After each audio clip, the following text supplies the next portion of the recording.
नमस्कार दोस्तों, मोहित स्टडी आई के सेंटर में आपका स्वागत है। आज हम चाइल्ड डेवलपमेंट पेडागोजी से रिलेटेड जो है महत्वपूर्ण क्वेश्चंस देखेंगे जो यूपी टेट के लिए इंपॉर्टेंट होंगे। यूपी टेट का जो है नोटिफिकेशन आपको बता दिया गया है कि एग्ज़ाम कब से है, मतलब 2, 3 जो है 4 जुलाई से जो है इसका एग्ज़ाम जो है निर्धारित किया गया है। और सीडीपी में जो है जिस तरीके के क्वेश्चंस आपको एग्ज़ाम में देखने को मिलते हैं उसी तरीके के आपको एग्ज़ाम में क्वेश्चंस देखने को मिलेंगे इस पेपर में। हर एक क्वेश्चन इंपॉर्टेंट है, इसलिए हर एक क्वेश्चन को अच्छे तरीके से प्रिपेयर करिएगा, हर क्वेश्चन को अच्छे तरीके से तैयार कर लीजिएगा। जिन क्वेश्चंस के बारे में अच्छे से नहीं पता है, याद नहीं है, तो उसका नोट्स ज़रूर बनाइए, ठीक है। वीडियो पसंद आए तो प्लीज़ वीडियो को लाइक कर लीजिएगा और आप कमेंट भी कर सकते हैं, शेयर कीजिएगा अपने दोस्तों के साथ ताकि वो भी इस वीडियो का लाभ ले सके। और चैनल को सब्सक्राइब नहीं किया तो प्लीज़ चैनल को भी सब्सक्राइब कर लीजिएगा। चलिए शुरू करते हैं वीडियो को। चलिए, पहला क्वेश्चन है, मानव का विकास निम्न में से किस पर निर्भर करता है। तो देखिए, जो विकास जो होता है वो किस पर निर्भर करता है। तो व्यक्ति का जो विकास होता है उसकी वृद्धि पर निर्भर करता है, ठीक है। मतलब उसकी वृद्धि का मतलब होता है शारीरिक वृद्धि की बात हो रही है। देखिए, शारीरिक वृद्धि की बात हो रही है, ठीक है। तो शारीरिक जो है वृद्धि की बात हो रही है। और उसके वातावरण पर निर्भर करता है मानव का विकास, वो जिस वातावरण में रहता है उस पर निर्भर करता है।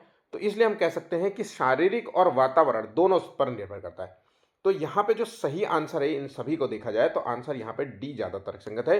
बुद्धि, वृद्धि तथा वातावरण से मिलने वाली परिपक्वता पर जो है एक मानव का विकास उस पर निर्भर करता है। परिपक्वता का मतलब होता है मेच्योरिटी, मेच्योरिटी, ठीक है। शारीरिक रूप से मेच्योरिटी, सोचने और समझने की रूप से मेच्योरिटी, है ना, बौद्धिक रूप में मेच्योरिटी, इसकी बात हो रही है। तो यहाँ पे आंसर हो गया ऑप्शन डी।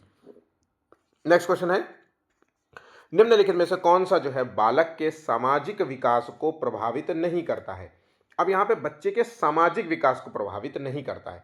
तो बुद्धि, तर्क शक्ति, भाषा प्रयोग की क्षमता, उपरोक्त में से कोई नहीं। तो देखिए, जो सही आंसर है वो है उपरोक्त में से कोई नहीं, क्योंकि व्यक्ति के बुद्धि जो है वो सामाजिक विकास को प्रभावित करती है।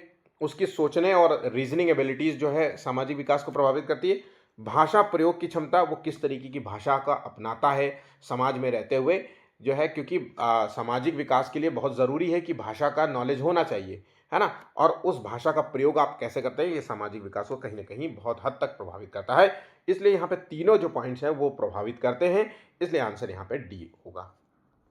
नेक्स्ट क्वेश्चन है, खिलौनों की आयु जो है जिसे हम टॉय एज है किसे कहा जाता है। अब देखिए, ये क्वेश्चन जो है विकास के कुछ चरण हैं, जैसे कहते हैं इन्फेंसी पीरियड होता है, शैशवा काल होता है, उसके बाद बाल्यावस्था आती है, पूर्व बाल्यावस्था, फिर उसके बाद आती है लेटर चाइल्डहुड जिसे कहते हैं उत्तर बाल्यावस्था, फिर उसके बाद आता है किशोरावस्था। तो ये कुछ है, और हर अवस्था में बच्चे कुछ ना कुछ गुणों को प्रदर्शित करते हैं। तो यहाँ पे जो आंसर है टॉय एज, जहाँ पे बच्चा खेलता है खिलौनों के साथ, उसे कहते हैं बाल्यावस्था।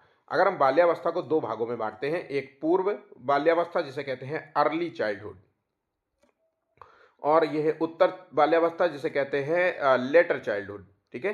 तो यहाँ पे हम जो बात कह रहे हैं वो पूर्व बाल्यावस्था की है, मतलब अर्ली चाइल्डहुड की बात कर रहे हैं। इसमें क्या होता है, बच्चा जो है चीज़ों का अनुकरण बहुत करता है, उससे सीखता है, मतलब नकल, अनुकरण मतलब होता है इमिटेशन, मतलब नकल करना। ये बात समझ गए। बहुत बच्चा जो है जिज्ञासु होता है, प्रश्न बहुत पूछता है, ठीक है। उसके बाद खेलने की प्रवृत्ति होती है, टॉय एज जिसे हमने जो क्वेश्चन में दिया गया है। इस अवस्था में विकास जो है, शारीरिक विकास बहुत तेजी से बढ़ता है। इस अवस्था में बच्चे में नार्सिज्म की भावना होती है, मतलब स्वयं से प्रेम होता है। नार्सिज्म, ये सारे शब्द जो है एग्जाम में जो है पूछे जाते हैं। नार्सिज्म, है ना, इसकी भावना प्रबल होती है। नार्सिज्म का मतलब होता है जो ज्यादातर अपने से प्रेम करे, ठीक है। तो यहाँ पे सारी पॉइंट्स ध्यान रखिएगा। अच्छा, पूर्व बाल्यावस्था की बात करें तो ये अवस्था मानी जाती है 2 से 6 वर्ष की अवस्था, 2 से 6 या कई जगह 7 वर्ष भी लिखा जाता है, ठीक है। उसके बाद उत्तर बाल्यावस्था की बात करें तो 7 से 11 वर्ष की अवस्था उत्तर बाल्यावस्था की मानी जाती है, ठीक। तो ये एग्जाम के लिए दृष्टि से बहुत इंपॉर्टेंट है, ये सभी फैक्ट्स आपको अच्छे तरीके से रटे होने चाहिए, ठीक है। चलिए, बच्चे के विकास में उसके परिवेश का जो प्रभाव उस पर पड़ता है उसे हम डॉट डॉट कहेंगे। तो देखिए, परिवेश का प्रभाव, जो उसके आसपास का परिवेश का प्रभाव पड़ता है उसे हम क्या कहेंगे, उसे क्या नाम दिया जाता है।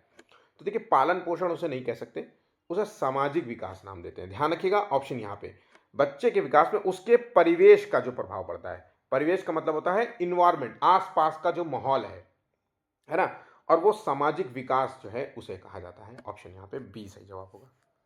निम्नलिखित में से किस विचारक ने मैं और मुझे का सिद्धांत दिया था? मैं और मुझे का जो सिद्धांत दिया था वो मीड ने दिया था। आंसर हो गया, उस विचारक का नाम था मीड। ऑप्शन बी यहां पे सही होगा। नेक्स्ट क्वेश्चन है, निम्न में से किसका कथन है कि ज्ञानात्मक विकास नकल पर आधारित ना होकर के खोज पर आधारित होता है?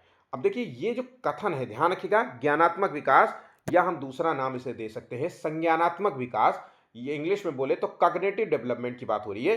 वो नकल पर आधारित ना होकर के खोज पर आधारित हो रहा है। खोज का मतलब होता है अपने आसपास के पर्यावरण के साथ तालमेल बिठाते हुए खोजबीन क्रियाओं के द्वारा, सक्रिय क्रियाओं के द्वारा जो है अपने विकास को जो है गति देना। यहाँ पे बता, तो यहाँ पे जो सक्रिय खोजबीन एक शब्द आ जाता है सक्रिय खोजबीन द्वारा।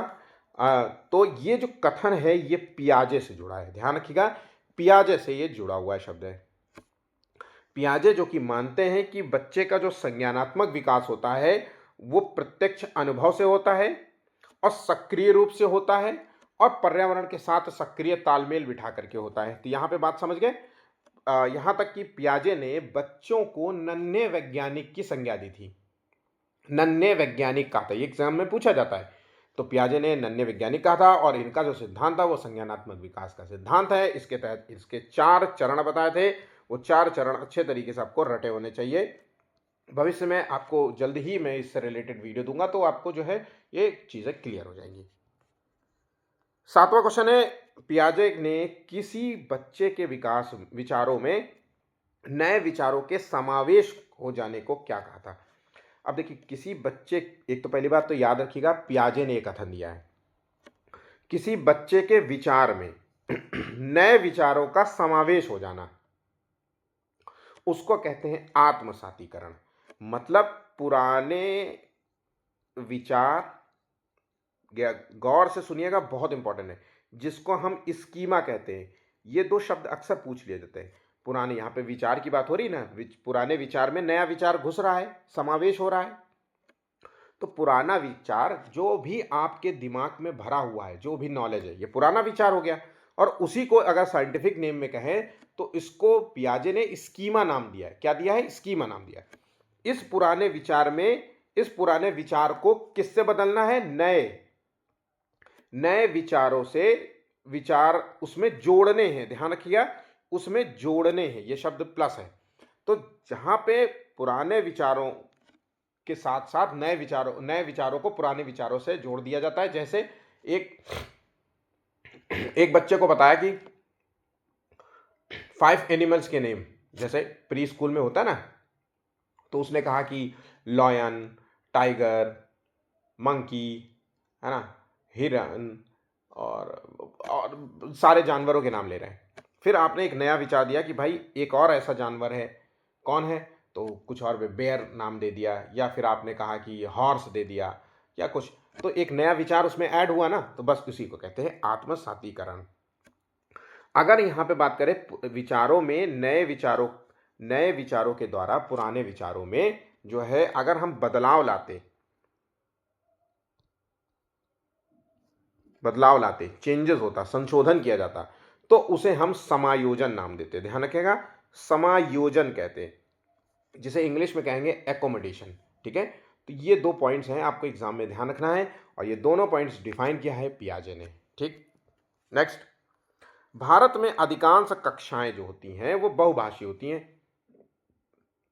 तो ऐसी कक्षाओं को टीचर के द्वारा किस रूप में देखा जाना चाहिए? अब देखिए, हमारा देश जो है वो विविधताओं से भरा हुआ देश है, जहाँ पे अनेक जाति, धर्म, है ना, संस्कृति के लोग रहते हैं। जब अनेक जाति, धर्म, स्थानीय लोग रहेंगे तो उनकी भाषाएं भी अलग होगी। भाई यहाँ पे कानपुर में मैं रहता हूँ, तो कानपुर की एक अलग भाषा है, लेकिन कानपुर से 300 किलोमीटर आगरा चले जाइए तो वहाँ की भाषा अलग है। फतेहपुर या इलाहाबाद चले जाइए, बनारस चले जाइए, वहाँ की भाषा अलग है। तो भाषाओं में बहुभाषी हो गया कि नहीं? दूसरी बात है, हिंदी कुछ लोग बोलते हैं, कुछ लोग इंग्लिश बोलते हैं, कुछ लोग बंगाली बोलते हैं, बांग्ला, ठीक है, कुछ लोग कन्नड़ बोलते हैं, कुछ लोग पंजाबी बोलते हैं। तो क्लासरूम में सभी प्रकार के बच्चे अक्सर पढ़ते हैं। तो एक टीचर को इसको जो है एक संसाधन के रूप में देखा जाना चाहिए। संसाधन के रूप में देखा जाना चाहिए, क्या हो सकता है? क्यों संसाधन के रूप में देखा जाना चाहिए? भाई देखिए, बच्चे को एक भाषा का ज्ञान है, तो एज अ टीचर जो है उस बच्चे को दूसरी भाषा का भी ज्ञान करा सकता है। उसके बाद बच्चों में जो है एक दूसरे की भाषा के प्रति सम्मान की भावना जगती है। कुछ नए जो है वो कैब सीखने को मौका मिलता है कि भाई इंग्लिश में जो है कैट को बिल्ली को कैट कहते हैं और हिंदी में बिल्ली कहते हैं, मियाऊ कहते हैं, ऐसा कुछ बहुत सारी चीज़ें होती। तो यहाँ पे देखिए बच्चा दो शब्दों का ज्ञान हुआ, जहाँ पे अंग्रेजी में कैट CAT कैट, वहाँ पे बिल्ली हो गया, है ना। तो ऐसे चीज़ों को जो है जानने का मौका मिलता है। ठीक है, नेक्स्ट क्वेश्चन है, शारीरिक रूप से सक्षम बच्चों को सामान्यतः होता है। देखिए शारीरिक रूप से जो जो बच्चे होते हैं सक्षम नहीं है, अक्षम है, ध्यान रखिएगा। जो बच्चा शारीरिक रूप से अक्षम है, जो शारीरिक रूप से कमजोर है, उस बच्चे में आपको डिस्ग्राफिया देखने को मिलेगा। डिस्ग्राफिया एक लेखन विकार होता है। मतलब बच्चा जो है अगर इस मतलब चीज़ों से पीड़ित है ना, तो क्या होगा कि बच्चा साफ सुथरा नहीं लिखता, बहुत ही गंदी हैंड राइटिंग होती है। क्यों? क्योंकि उसकी जो फिजिकल जो मसल्स होती है ना, ग्रॉस मोटर स्किल्स होती हैं, फाइन मोटर स्किल्स होती हैं, इस पर इसका कंट्रोल नहीं होता। जो छोटी मसल्स होती हैं, बड़ी मसल उंगलियां जो हो गई वो छोटी मसल्स हो गई, है ना, इन पर कंट्रोल नहीं होता। तो ये एक लेखन विकार माना जाएगा। ऑप्शन यहाँ पे डी सही जवाब होगा। किसी उद्दीपन के निरंतर दिए जाने से व्यवहार में होने वाला अस्थायी परिवर्तन क्या कहलाता है? तो भाई उद्दीपन के निरंतर दिए जाने से व्यवहार में होने वाला अस्थायी परिवर्तन को अभिप्रेरणा कहते हैं। अभिप्रेरणा का मतलब होता है मोटिवेशन।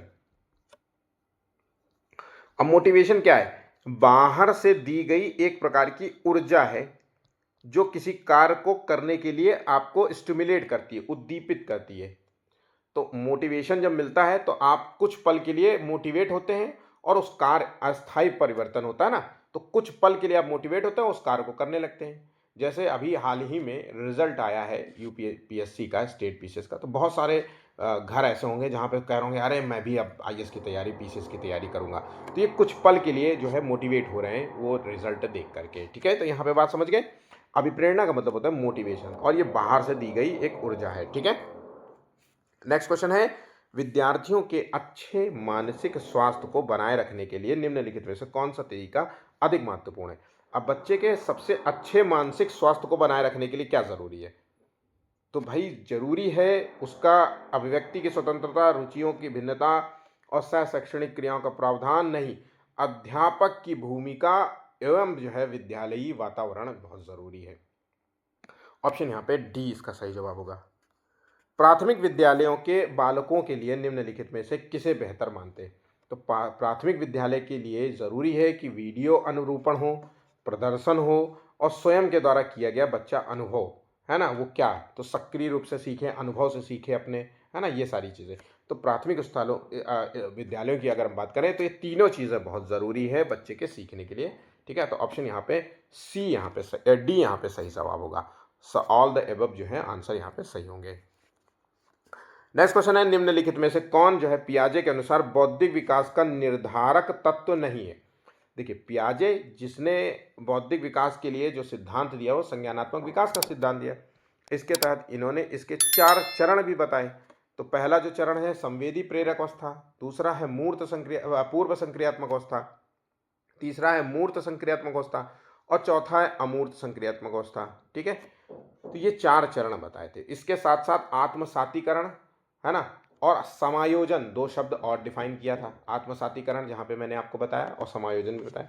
अब यहाँ की बात करें तो कौन सा निर्धारित तत्व नहीं है, वो है सामाजिक संचरण। सामाजिक संचरण को इन्होंने महत्वपूर्ण नहीं माना था। सामाजिक संचरण को किसने महत्वपूर्ण माना था? तो सामाजिक संचरण को वाइगोस्की ने महत्वपूर्ण माना था। वाइगोस्की ने माना था कि संज्ञानात्मक विकास में व्यक्ति का जो संज्ञानात्मक विकास होता है वो समाज और संस्कृति की परस्पर अंतः क्रिया का परिणाम होता है। ठीक है, और इस चीज को इन्होंने बिल्कुल सिरे से नकार दिया था। नेक्स्ट क्वेश्चन है, निम्नलिखित में से कौन सा कथन विकास के बारे में सही नहीं है? अब विकास जो होता है वो विकास अंतः क्रिया का फल है, ठीक है। विकास एक व्यवस्थित श्रृंखला का अनुगामी है। विकास एक व्यक्तिगत प्रक्रिया का नाम है और विकास विशिष्ट से सामान्य की ओर होता है, जबकि विकास की जो होता है वो गणना हम करते हैं सामान्य से विशिष्ट की ओर। तो ये जो कथन है ये गलत हो जाता है। ऑप्शन यहाँ पे डी इसका सही जवाब होगा, मतलब ऑप्शन डी यहाँ पे गलत कथन है। बाकी सभी जो है कोट सही हैं, ऑप्शन के ऊपर वाले जो सारे हैं वो सभी सही हैं। अधिगम को प्रभावित करने वाला व्यक्तिगत कारक है। अब यहाँ पे पूछ रहा है व्यक्तिगत कारक, तो अधिगम लर्निंग को प्रभावित करने वाला व्यक्तिगत कारक इसमें क्या है? तो इसमें परिपक्वता, उसकी मैच्योरिटी और उसकी उम्र, ये व्यक्तिगत कारक होते हैं। क्योंकि देखिए जब तक बच्चा परिपक्व नहीं होगा, मैच्योर नहीं होगा, तब तक वो अधिगम नहीं कर सकता। मान लीजिए कि 3 साल के बच्चे को तुम जो है 5 साल का जो है चीज़ें पढ़ाने का करने की कोशिश करोगे, तो वो क्योंकि वो मैच्योर नहीं है, उसकी वो उम्र से रिलेटेड नहीं है, ठीक है। वो टास्क वो उस उम्र में नहीं कराए जाते। तो ध्यान रखिएगा व्यक्तिगत कारक यही है। आंसर हो गया ऑप्शन डी, यहाँ पे सही जवाब होगा। गिलफोर्ड ने अपसारी चिंतन पद का प्रयोग किसके समान अर्थ में किया था? अपसारी चिंतन का मतलब होता है कन्वर्जेंट थिंकिंग।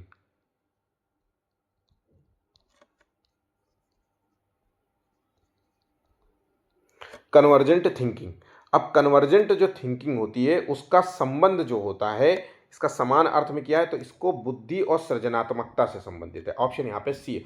बहुत सारे लोग जो है सृजनात्मकता इसका आंसर देते हैं, ये बात सच है। पर अपसारी चिंतन जो कन्वर्जेंट जो है थिंकिंग वाला व्यक्ति होगा, उसकी बुद्धि जो है वो भी अच्छी होगी, तो इसके बुद्धिता से जो है हम संबंधित रखते हैं। ऑप्शन यहाँ पे सी इसका सही जवाब होगा। सृजनशीलता के पोषण हेतु एक अध्यापक को अपने विद्यार्थियों को रखना चाहिए। तो सृजनशीलता मतलब क्रिएटिविटी के पोषण के लिए क्या जरूरी है? तो क्रिएटिविटी अगर आप पोषण देना चाहते हैं, मतलब बच्चों में क्रिएटिविटी का जो गुण डेवलप करना चाहता है, तो एज अ टीचर आपको कार्य केंद्रित और लक्ष्य केंद्रित होना चाहिए कि क्या? तो आंसर है लक्ष्य केंद्रित होना चाहिए। आंसर हो गया ऑप्शन बी, ठीक है। नेक्स्ट, बहिर्मुखी विद्यार्थी अंतर्मुखी विद्यार्थी से किस विशेषता के आधार पर भिन्न होता है? अब बहिर्मुखी विद्यार्थी कौन होते हैं और अंतर्मुखी विद्यार्थी कौन होते हैं? अंतर्मुखी विद्यार्थी जो होते हैं जो अपने में खोए रहते हैं, जिनको बाहरी दुनिया से मेल जोल करना पसंद नहीं होता, जो लोगों के साथ उठते बैठते नहीं, जिनका सामाजिक नहीं होता, सामाजिक विकास सही से नहीं हुआ होता है ना, ऐसे व्यक्ति जो है अंतर्मुखी होते हैं। तो ये ज़्यादा सवाल जवाब करने वाले लोग नहीं होते, चुपचाप अपने कोने में बैठे रहते हैं, अपना काम करते रहते हैं। बहिर्मुखी जस्ट इसके विपरीत होते हैं, वो क्वेश्चन करते हैं, लोगों से क्वेश्चन पूछते हैं, है ना, लोगों के साथ मेल जोल करते हैं, है ना, हंसी मजाक करते हैं, ये सारी चीज़ें होती हैं। बहिर्मुखी लोगों के बहुत सारे दोस्त होते हैं, अंतर्मुखी के कम दोस्त होते हैं। सिलेक्टिव जो है केवल माइंडसेट का होता है कि भाई मैं यही करूँगा, वो नहीं करूँगा, है ना, कुछ नया ट्राई करने की इच्छा नहीं होती है, करता नहीं है, इस तरीके से आप पॉइंट को याद रखिएगा। तो बहिर्मुखी व्यक्ति अंतर्मुखी से किस रूप में भिन्न होगा? मन ही मन परेशान होने की अपेक्षा अपनी भावनाओं को अभिव्यक्त करता है। तो अंतर्मुखी व्यक्ति क्या होता है, हमेशा अपनी चीज़ों को अंदर दबाए रहता है। अंतर्मुखी है ना, अपने दबाए रहता है, अपने गुस्से को दबाएगा, अपनी बातों को दबाएगा, किसी से कोई बात कहनी है तो वो भी नहीं कह पाएगा। लेकिन उसी के विपरीत जो बहिर्मुखी वाला होता है वो अपनी भावनाओं को अभिव्यक्त करता रहता है, ठीक है। तो ऑप्शन यहाँ पे बी इसका सही जवाब होगा। जो बच्चे स्वयं से मौखिक संवाद करते हैं उन्हें लेव वाइगोस्की क्या कहते हैं? तो बच्चा अगर स्वयं से मौखिक संवाद कर रहा है तो उसे हम व्यक्तिगत वार्ता कहते हैं। यहाँ पे क्या होता है, देखिए लेव वाइगोस्की ने संज्ञानात्मक विकास को जो है डिफाइन किया था कि बच्चा जो है कुछ जो सीखता है, संज्ञानात्मक विकास होता है, वो समाज और संस्कृति के परस्पर अंतःक्रिया का परिणाम होता है। इसके बाद लेव वाइगोस्की ने जो बच्चे की जो 3 प्रकार की speech, social speech, private speech और इनर स्पीच, ठीक है।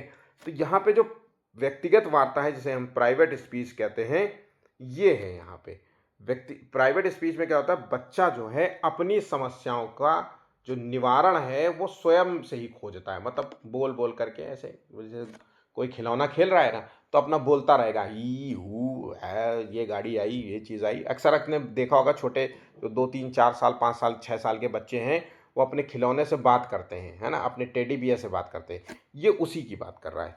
जब वही बच्चा यही बातचीत मन में करता हो, अंतर्मुखी, अनहम केंद्रित, मन ही मन करता हो, बोलता ना हो, तब हम यहाँ इनर जो है स्पीच का नाम देंगे। ठीक है, जब यहाँ दो चार लोगों से कम्युनिकेट कर रहा हो तो इसे सोशल स्पीच का नाम देंगे। तो यहाँ पे बात समझ गए होंगे। ये तीनों पॉइंट्स, आपको जितने पॉइंट्स मैंने बताए हैं इसके, ये आपको याद होना चाहिए। एल्बर्ट बंडूरा निम्नलिखित में से किससे संबंधित है? तो एल्बर्ट बंडूरा का जो संबंध है वो सामाजिक अधिगम सिद्धांत से है। ये बात याद रखिएगा। यहां पे क्या होता है, व्यक्ति दूसरों के व्यवहार को देख से सीखता है। तो सामाजिक अधिगम सिद्धांत का मतलब होता है, एल्बर्ट बंडूरा का मानना था कि जो यह व्यक्ति होता है, बच्चा होता है, वो दूसरों के व्यवहार को देख करके चीजों को सीखता है। ये बात बस याद रखिएगा। ठीक है। सूक्ष्म या अंतर्दृष्टि के सिद्धांत का प्रतिपादन किसने किया था? तो ये इस दृष्टि का सिद्धांत का प्रतिपादन गेस्टाल्टवादी मनोवैज्ञानिक ने किया था। आंसर हो गया ऑप्शन बी यहां पे सही है। निम्नलिखित में से कौन सा बुद्धि का सिद्धांत नहीं है? तो देखिए, बुद्धि का सिद्धांत नहीं है तो द्विबुद्धि तत्व का सिद्धांत ये है, बहुतत्व है, एक तत्व है, प्रत्यागमन का सिद्धांत नहीं है। एक तत्व का सिद्धांत दिया था किसने? बिने ने दिया था। क्या? बिने, बिने साइमन। द्वितत्व का सिद्धांत जिसे कहते हैं, है ना, द्विकारक सिद्धांत, ये है स्पीयरमैन ने, स्पीयरमैन ने ये सिद्धांत दिया था। उसके बाद बहुतत्व का सिद्धांत दिया था थॉर्नडाइक ने। बाकायदा बुद्धि का एक कंप्लीट टॉपिक है, मैं उसमें जब पढ़ाऊंगा तो इस सारी चीजों को कवर करूंगा बहुत ही आसान भाषा में। ठीक है। पियाजे के अनुसार संज्ञानात्मक विकास की द्वितीय अवस्था है। तो संज्ञानात्मक, पियाजे और संज्ञानात्मक विकास और उसकी दूसरी अवस्था। तो पहली जो अवस्था है वो है संवेदनात्मक जो है गामम अवस्था। उसके बाद दूसरी जो है अवस्था है वो पूर्व संक्रियात्मक अवस्था। तो आंसर हो गया द्वितीय अवस्था। तो ऑप्शन यहाँ पे ए सही जवाब होगा। सीखी गई बात को धारण और पुनः स्मरण करने में असफल होना क्या कहलाता है? तो इसे कहते हैं फॉरगेटिंग, विस्मरण। ऑप्शन यहाँ पे डी इसका सही जवाब होगा। जो संबंध स्किनर का चूहों से है, थॉर्नडाइक का बिल्लियों से है, वो संबंध कोहलर का किससे है? तो देखिए, ये सभी मनोवैज्ञानिक ने अपने प्रयोग किए हैं प्रयोगशाला में, और वो प्रयोगशाला में प्रयोग जो है कुछ जानवरों पे किए गए थे। तो स्किनर ने चूहों पर टेस्ट किया था,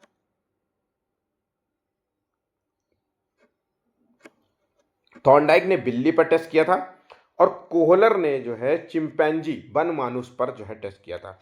उसके साथ एक और नाम लिख लीजिए, पावलाव। पावलाव जो है, इसने जो टेस्ट किया था वो कुत्ते पर टेस्ट किया था, कुत्ता। ठीक है। तो ध्यान रखिएगा, ये सभी जो है इंपॉर्टेंट है। शिक्षण विधियों का चयन करते समय निम्नलिखित में से किसको ध्यान में रखने की आवश्यकता नहीं है? तो देखिए, एक शिक्षण विधि, जब हम टीचिंग मेथड्स का प्रयोग करते हैं तो हमें व्यक्तिगत भेद का ध्यान रखना बहुत ज़रूरी है कि भाई बच्चे का जो है ये उसके काम का है कि नहीं है, ये बहुत ज़रूरी है। ठीक है। अभिभावक की पृष्ठभूमि, किस बैकग्राउंड का है, उसका पिता कहाँ नौकरी करता है ना, किस घर में रहता है, फ्लैट में रहता है, नॉर्मल घर में रहता है, घर में बना है कि नहीं बना है, ये सबसे कोई संबंध नहीं होता। तो शिक्षण विधि का चयन करते समय हमें अभिभावकों की पृष्ठभूमि से कोई संबंध नहीं है। विद्यार्थियों का मानसिक स्तर का पता होना चाहिए कि उसका IQ जो स्तर है वो कैसा है, वो सामान्य बालक का है कि विशेष बालक का है कि विशिष्ट जो है बालक का है। ठीक है। और विषय की विशिष्ट जो है प्रकृति। आंसर यहाँ पे बी इसका गलत जवाब होगा। नेक्स्ट क्वेश्चन है, ब्रेल लिपि एवं टेप रिकॉर्डिंग किसके लिए शैक्षणिक प्रावधान के रूप में प्रयुक्त किए जाते हैं? तो ब्रेल लिपि जो होता है वो जो देख नहीं पाते उनके लिए होता है।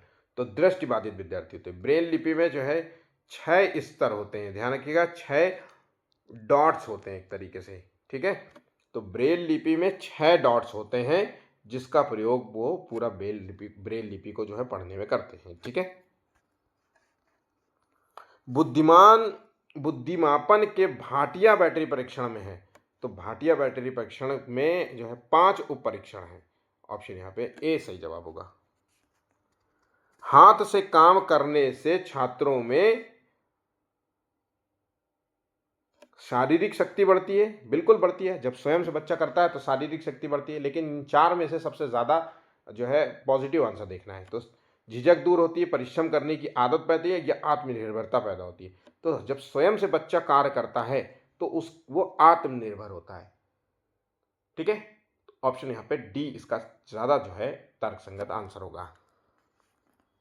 आखिरी क्वेश्चन है, दूसरी कक्षा में पढ़ने वाला रोहित हिंदी की कक्षा में अपनी मातृभाषा में बात करता है, आप क्या करेंगे? तो देखिए, दूसरी कक्षा में सेकंड क्लास में पढ़ता है रोहित नाम का एक बच्चा, जो है अंग्रेजी बोलता होगा मान लो, और वो हिंदी भाषी जो है स्कूल में पढ़ रहा है, हिंदी भाषी राज्य में पढ़ रहा है। तो बच्चा जो है अपनी कक्षा में अपनी मातृभाषा में बात करता है, तो आप क्या करेंगे? तो हम उसे डांटेंगे नहीं, अनदेखा नहीं करेंगे, बाकी बच्चों से उसकी भाषा सीखने के लिए कहेंगे नहीं, उसकी भाषा को समझने की कोशिश करेंगे। तो आंसर हो गया ऑप्शन ए। ठीक है, तो कुछ इस प्रकार के आपको एग्जाम में क्वेश्चन देखने को मिलेंगे। वीडियो अच्छा लगा तो प्लीज़ वीडियो को लाइक ज़रूर करिएगा, शेयर कीजिएगा, और चैनल को सब्सक्राइब नहीं किया तो प्लीज़ चैनल को भी सब्सक्राइब कर लीजिएगा। हमारे इस चैनल में आपको टीचिंग से रिलेटेड सभी जो है कंप्लीट स्टडी मटेरियल दिया जाता है, आप हमसे जुड़ सकते हैं। धन्यवाद।